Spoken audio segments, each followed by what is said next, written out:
Eu vejo que existem duas coisas na vida de Jorge Mário Bergoglio que deram forma à sua espiritualidade. A primeira, sua origem. Filho de imigrantes italianos em Buenos Aires, pessoas de classe média baixa que deram tudo na esperança de um futuro melhor. Por isso, ele se identifica profundamente com as pessoas, com o povo. Ele nunca quis perder isso, mesmo quando se tornou um jesuíta muito importante. Ele tinha uma espécie de obsessão para estar no meio das pessoas, pois Cristo está nas pessoas, Cristo está no pobre. É Mateus 25, são as bem-aventuranças.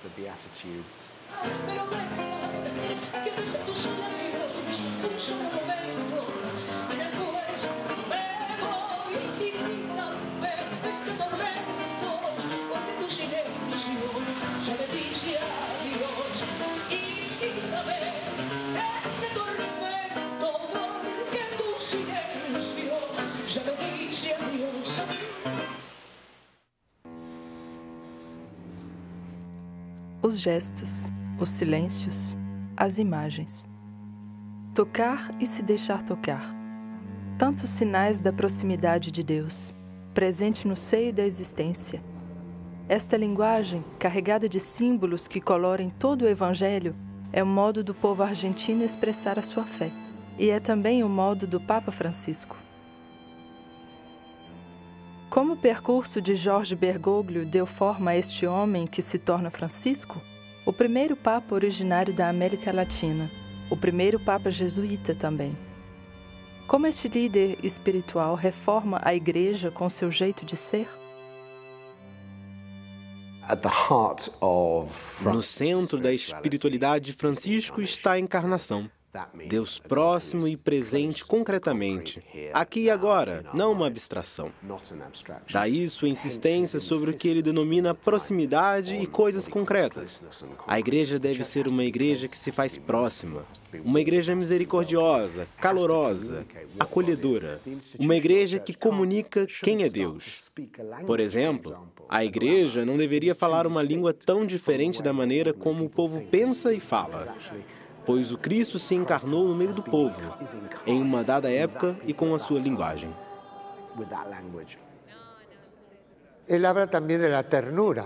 Ele também fala da ternura, a revolução da ternura e que Deus a tem bastante por nós. Por outro lado, com metáforas, gestos, e às vezes bastam gestos, não é mesmo? Ele comunica o que ele quer comunicar, que no fundo é a misericórdia.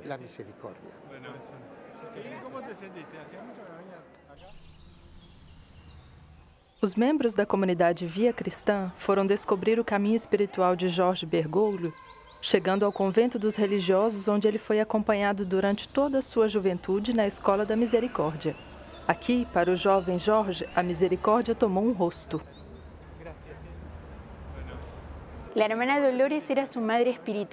Irmã Dolores era sua mãe espiritual.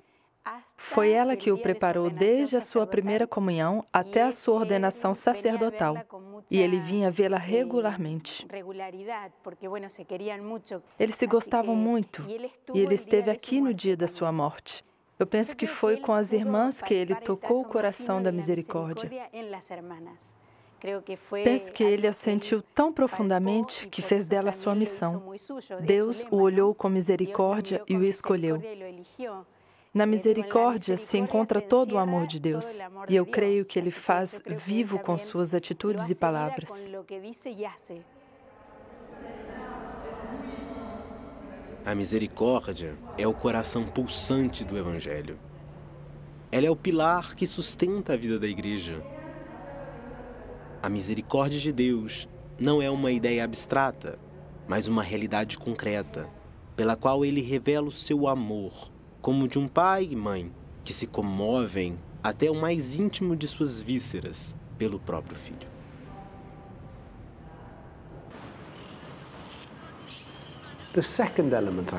A segunda coisa que penso ser um elemento-chave é o discernimento, o que, é claro, o atraiu até os jesuítas. Ele é um mestre nesse assunto. No dia da festa dos estudantes na Argentina, onde o jovem Bergoglio saiu para festejar com seus amigos, ele decide fazer um desvio pela igreja de sua paróquia. Ele teve uma deslumbrante experiência da misericórdia divina na Basílica de São José de Flores, em Buenos Aires, onde ele cresceu. Uma grande experiência que o transformou, como se tivesse caído de um cavalo.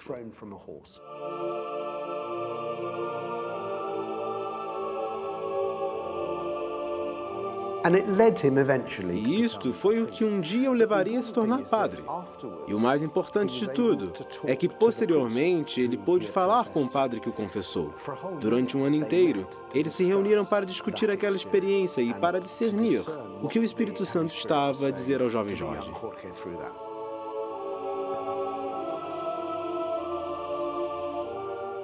Durante a confissão, passou-se algo de raro. Eu não sei o que era, mas mudou a minha vida. Eu posso dizer que fui tomado pela surpresa. Foi a surpresa, a estupefação de um encontro. E eu entendi que esperavam por mim. É isso a experiência religiosa. Para Bergoglio, a experiência religiosa, que ele chama de encontro fundador de nossa fé, é o encontro com Deus de misericórdia. E você só pode experimentá-lo na vida concreta do pobre, assim como na nossa própria vida. Esta é uma ideia muito ignaciana.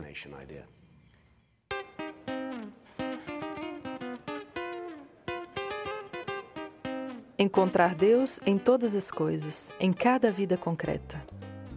Uma visão do Papa Francisco é a ideia de que cada pessoa, quem quer que seja, recebe em sua vida a graça de Deus. Ele pôde descobri-la acompanhado durante toda a sua juventude, enquanto relia sua experiência de Deus. Da mesma forma, o Papa pede hoje à Igreja que acompanhe as pessoas ajudando-as a relerem sua experiência e também a compreender como Deus se doa na singularidade de cada história.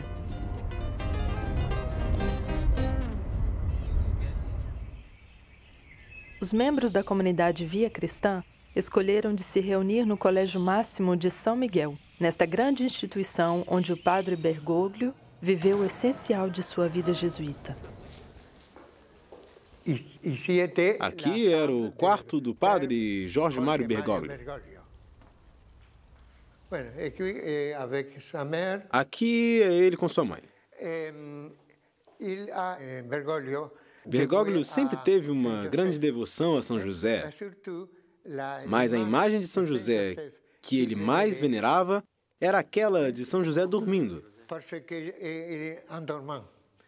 pois suas revelações lhe vinham enquanto dormia.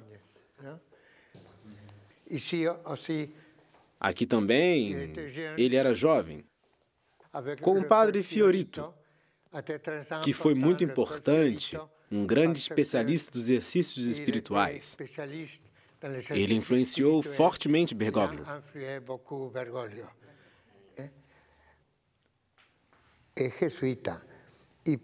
Ele é jesuíta e, portanto, recebeu dos exercícios espirituais de Santo Inácio a prática e o discernimento espiritual. Creio que isso ajuda não somente em sua vida pessoal, na direção espiritual, ou na ajuda espiritual às pessoas, mas também no governo da Igreja. O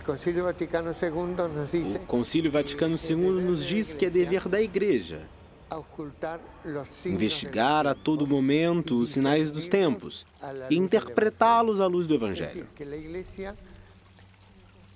Quer dizer que a Igreja, desde o Papa até o conjunto dos cristãos, deve procurar e encontrar o que Deus quer para nós.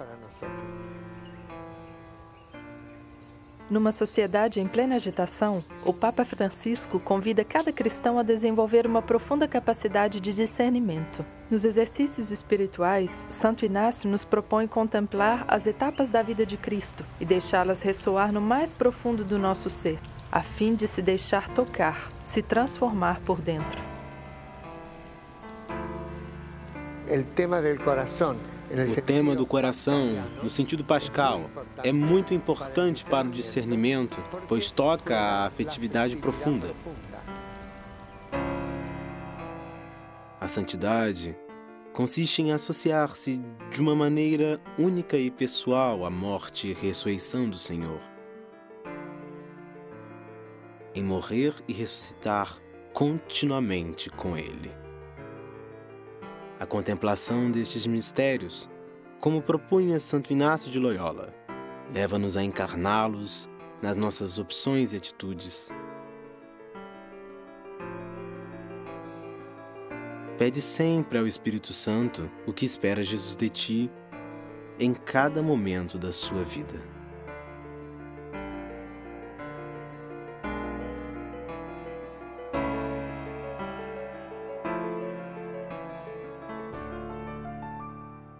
O Papa tem uma raiz muito profunda nessa experiência do discernimento. A primeira condição para um discernimento é a liberdade. A liberdade interior. Assim começam os exercícios espirituais de Santo Inácio. Ele o chama princípio e fundamento.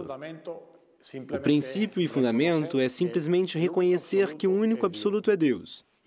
E que se reconhecemos a Deus como absoluto, estamos livres de qualquer outro apego, de qualquer outra necessidade. Então somos livres para escolher o que mais convém para nos dirigirmos a Deus.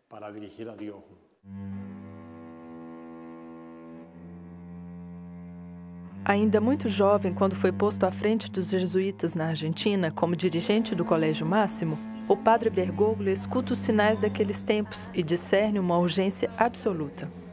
A Argentina, em plena ditadura, está mergulhada na guerra suja. Sob o pretexto de salvar a civilização cristã ocidental, a junta se lança sobre os oponentes. 30 mil desaparecidos, 15 mil fuzilados, 1,5 milhão exilados. Um período de alto risco para o jovem da província. Assim como a igreja e toda a sociedade, os jesuítas também estão divididos. O padre Bergoglio, então, dá prova de um grande discernimento, ora dialogando, ora guardando um prudente silêncio, mas sempre agindo na maior discrição, arriscando sempre ser mal interpretado pelos dois lados.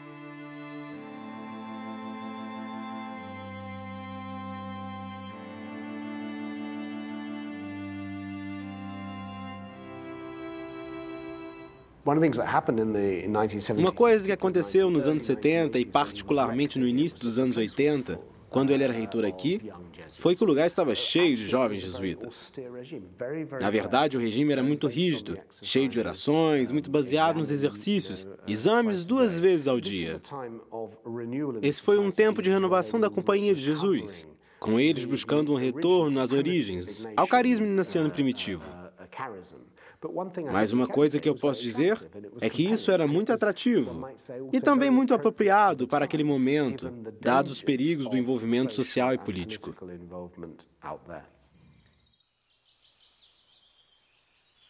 Para lutar contra as ideologias com os jesuítas, o padre Bergoglio enfatiza a experiência religiosa. Ao retomar o carisma original da Companhia de Jesus, ele propõe, como fazia Santo Inácio, 2 meios privilegiados de reencontro com Deus: os exercícios espirituais e a proximidade com os pobres. Bergoglio queria que os jovens jesuítas pudessem encontrar Deus na vida das pessoas comuns.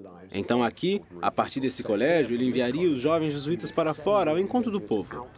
Quando eles voltavam, ele queria ver a sola dos sapatos para verificar se tinham barro e a poeira do bairro. Eles gostavam de escutar no cotidiano o que estava acontecendo com as pessoas fora daqui. A ideia de ter uma experiência com Cristo, de experimentar uma relação com Deus através da relação pastoral com as pessoas. Em Roma, eles se perguntaram: o que estamos fazendo na Argentina e o que não estamos fazendo? Por que na Argentina eles têm tantas vocações? Aí que se inicia a controvérsia, porque ele conseguiu isso isolando na Argentina os jesuítas da Sociedade de Jesus do resto da América Latina. Ele não queria que eles se engajassem na teologia da libertação, as análises sociológicas marxistas. A opção pelos pobres, certamente, mas na linguagem de suas próprias culturas e histórias, sem utilizar categorias abstratas e importadas.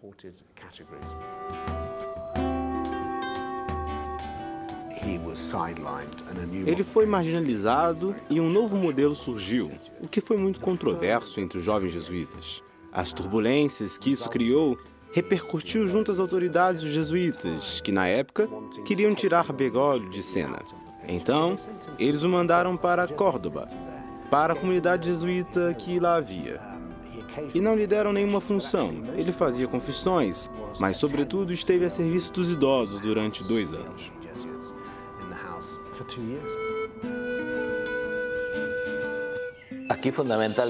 Aqui, fundamentalmente, ele rezava.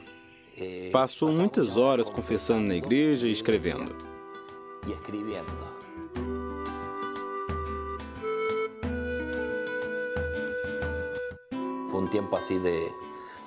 Foi um tempo quase de vida monástica. Também de muito serviço na cozinha. Ele era um homem que, se visse algo a ser feito em algum lugar, logo ia cobrir o buraco, seja na enfermaria, na portaria. Um homem de uma delicadeza muito grande. Se um padre estivesse doente, ele poderia passar a noite cuidando dele. Se o cozinheiro se sentisse mal, ele o mandaria para casa ou o mandaria sair e ele cozinhava. Mas é um homem cujas decisões e o seu modo de proceder surgem da oração.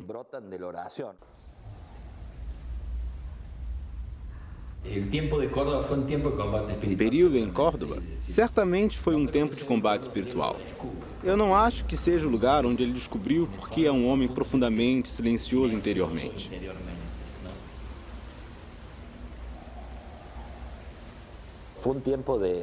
Foi um tempo de exílio no deserto, mas dizem que para as grandes almas, os exílios se tornam êxodos. Antônio de Saint-Exupéry dizia que os desertos, em vez de destruir as grandes almas, as fazem crescer.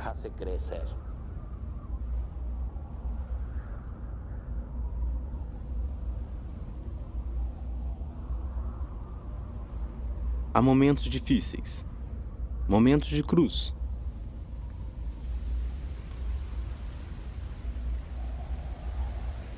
Mas nada pode destruir a alegria sobrenatural que nasce da convicção pessoal de ser infinitamente amado apesar de tudo.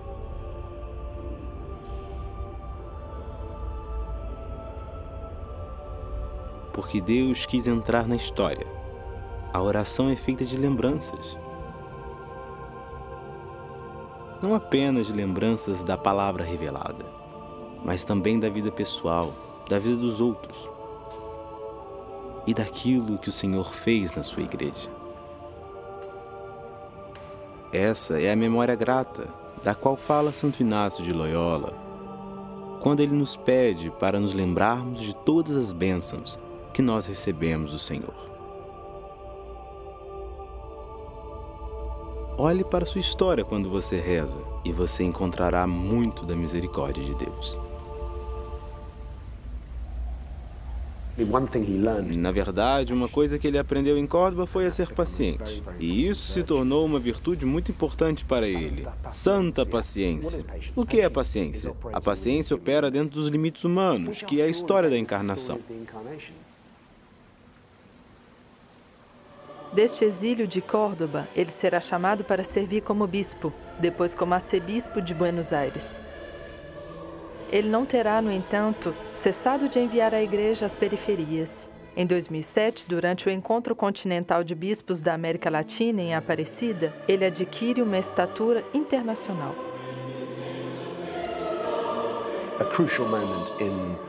Um momento importante da vida pública de Bergoglio foi a grande reunião dos bispos latino-americanos em Aparecida. Essa reunião produziu um documento crucial que é a base desse pontificado, a base do Evangelii Gaudium. E Bergoglio foi o principal autor. Ele tinha uma equipe de teólogos argentinos lá, que redigiram toda a seção do documento de Aparecida sobre as devoções e a religiosidade popular. Podemos dizer que em Aparecida se produziu a visão de conversão missionária e pastoral, da qual a igreja do mundo inteiro necessitava. No coração de Aparecida e do Evangelii Gaudium se encontra a ideia de uma igreja aberta e exposta. Em São Miguel, paróquia fundada pelo padre Bergoglio, que foi o primeiro pároco nos anos 80, a missão permaneceu no coração da vida paroquial. O Dia da Missão tem a intenção de compartilhar a fé e a vida com as comunidades e famílias daqui, com as famílias que vivem e trabalham, que lutam para seguir em frente, com famílias que no meio de tudo vivem sua fé, às vezes longe da igreja formal, mas com a igreja viva em seus corações, com a fé viva de Jesus em seus corações. Então é um dia para receber o que cada um pode dar, com uma contemplação para alcançar o amor diz. O amor significa doar o que se tem e o que se pode. Saiam para oferecer a todos a vida de Jesus Cristo. Mais do que o medo de errar, eu espero que nos anime o medo de nos fecharmos nas estruturas que nos dão uma falsa proteção, nas normas que nos transformam em juízes implacáveis, nos hábitos com os quais nos acomodamos, quando na verdade existe uma multidão faminta. É Jesus que repete sem parar: dai-lhes vós mesmos algo para comer.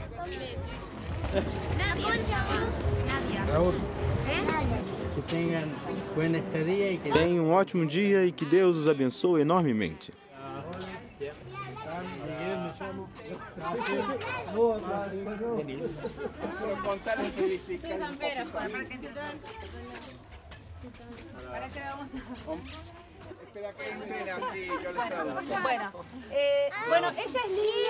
Ela se chama Lídia e seu marido Miguel.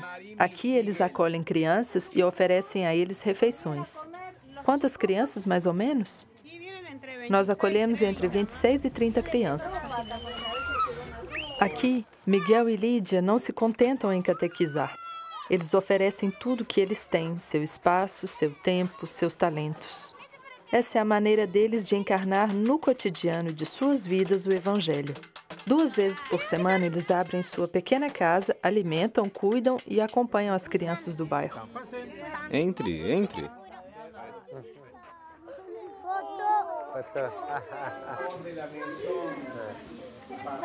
Olá, Lídia. Olá, minha vida. Não se aproxime da panela. Olá, meu pequeno. Agora eu vou te servir o leite.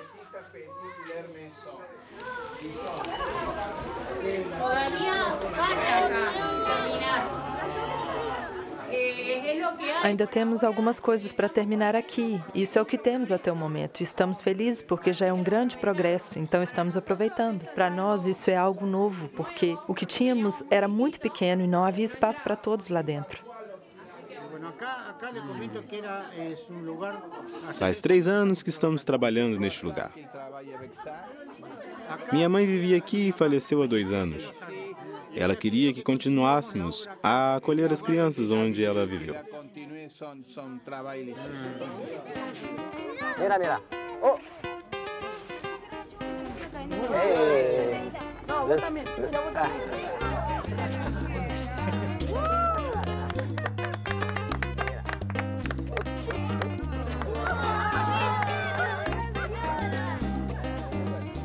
Não temos outro objetivo que não seja de estarmos juntos e acolher uns aos outros.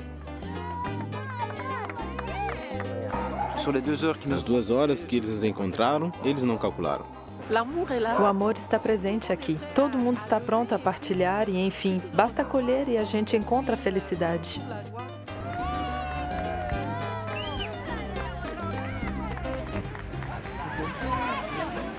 Se você tiver fé do tamanho desse pequeno grão de mostarda, do tamanho desse grão tão pequeno, isso é o que diz o Senhor. Você poderá mover essa montanha. Ela se moverá.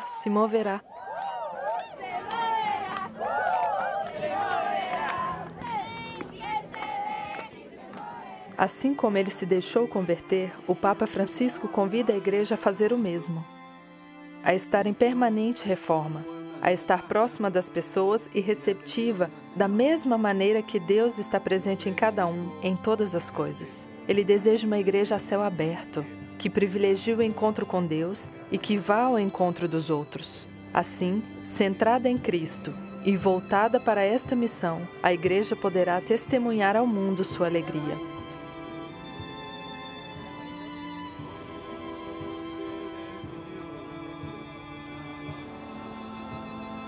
Do Evangelho de São Marcos. E levantando-se de manhã, muito cedo, fazendo ainda escuro, Jesus saiu e foi para um lugar deserto. E ali ele orava. Simão e os que estavam com ele o seguiram. E achando-o, lhe disseram: Todos te buscam. E ele lhes disse: Vamos às aldeias vizinhas, para que eu ali também pregue, porque é para isso que eu vim.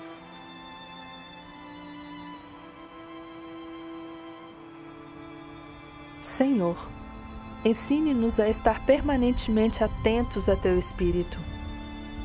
Que Ele nos envie, que Ele envie Tua Igreja ao encontro de todos os nossos irmãos, testemunhar Tua alegria.